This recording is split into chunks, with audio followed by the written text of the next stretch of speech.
Evet, üzerine keti bakma.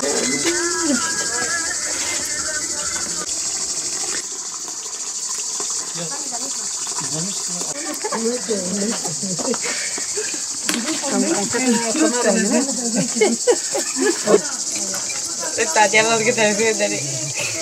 İyi, bana kullanmışsınız. Tati cigari. Tati abi. Ben pogune.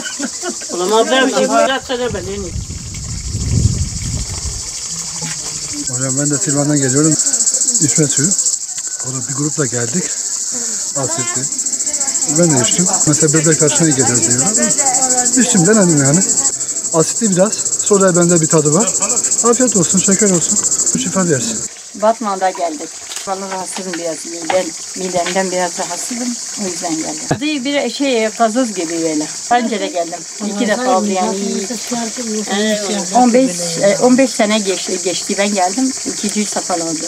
Vallahi öbür sefer, ilk sefer geldim yani gördüm. Faydası gördüm ama şimdi yani biraz gördüm.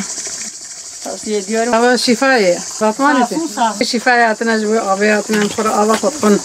Yani ava kebriye şifa kiji bibine ne bas. Zlame fatih. Tamam inaki zahfoşe. Mera hoşki. Zeyna tamam. Temale sordu be. Gele dici de maruf xo.